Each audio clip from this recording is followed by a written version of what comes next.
হচ্ছে আজকের রেসিপি শিং মাছের ঝোল। আমি আজকে খুব পাতলা করে শিং মাছের ঝোল করব, যেটা রুগীর জন্য, যে কোনো রুগীর জন্য খুব একটা ভালো রান্না। আর গরমের দিনে আমরা কিন্তু এইরকম ঝোল খেতেই পারি, সেটা শরীরের জন্য খুব উপকারী।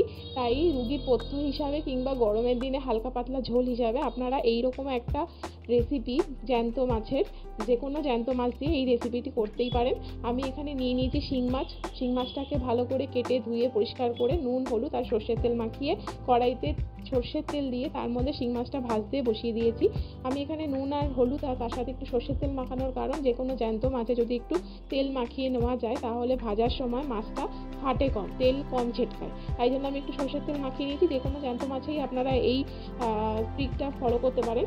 তো এবার ওই সর্ষের তেলের মধ্যে দিয়ে দিয়েছি কালো জিরে, কালো জিরের মধ্যে দিয়ে দিয়েছি লম্বা লম্বা করে কেটে রাখা পেঁপে আর আলু। আমি এখানে পেঁপে আলু দিয়ে ঝোলটা করছি। আপনারা চাইলে এখানে পেঁপে আলুর সাথে আরও অন্য সবজি কিংবা পেঁপে আলুর বদলে অন্য কোনো সবজিও ব্যবহার করতে পারেন। দিয়ে দিয়েছি নুন আর হলুদ, নুন হলুদ দিয়ে আলু পেঁপেটাকে একটু ভাজা ভাজা করে নিচ্ছি। তারপর একটু ভাজা ভাজা হয়ে গেলে আমি ওর মধ্যে দিয়ে দিলাম টমেটো কুচি। আপনারা টমেটো পেস্টও ব্যবহার করতে পারেন। দিয়ে দিলাম হাফ চামচ পরিমাণ আদা বাটা, 1 টেবিল চামচ পরিমাণ জিরে বাটা। দিয়ে আমি এটাকে পেঁপে আলুর সাথেই ভালো করে নেড়ে চেড়ে ভাজা ভাজা করে নেব। দেখুন বন্ধুরা, টমেটোটাও গলে যাবে আর পেঁপে আলুর যে মশলাটা রয়েছে সেটাও মোটামুটি ভাজা ভাজা হয়ে যাবে।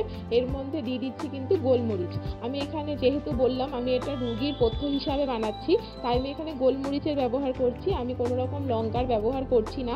আপনারা যদি এমনি গরমের দিনে খাবার হিসাবে বানান এই রেসিপিটি, তাহলে কিন্তু লঙ্কার ব্যবহার করলেও করতে পারেন, কিংবা গোলমরিচ দিয়েও বাচ্চাদের খাবারের জন্য যদি ব্যবহার করেন তাহলে সেক্ষেত্রে গোলমরিচেরও ব্যবহার করতে পারেন। আমি এখানে গোলমরিচ দিয়েই বানাচ্ছি। আমি এখানে রুগীর পথ্য না, আমি বাচ্চার খাবার হিসাবেই বানিয়েছি। তো এটা রুগীর পথ্য হিসাবে কিন্তু খুব ভালো লাগে। তার মধ্যে ভালো করে কষিয়ে দিয়ে দিয়েছি জলটাকে একটু ভালো করে ফুটিয়ে পেঁপে আলু সেদ্ধ হয়ে গেলে মাছগুলো দিয়ে খানিকক্ষণ ফুটিয়ে নামিয়ে দিয়েছি আমাদের শিং মাছের ঝোল। আপনারা এইরকম রেসিপি বাড়িতে অবশ্যই ট্রাই করবেন এবং কেমন লেগেছে আমাকে অবশ্যই জানাবেন। আর যদি ভালো লাগে লাইক ও শেয়ার করবেন। চ্যানেলে নতুন দর্শক বন্ধু হলে চ্যানেলটি সাবস্ক্রাইব করে পাশে থাকার অনুরোধ জানাচ্ছি। আর কোনো পুরাতন দর্শক বন্ধুদের আমার চ্যানেলের তরফ থেকে অসংখ্য ধন্যবাদ জানিয়ে আজকের ভিডিওটি শেষ করছি।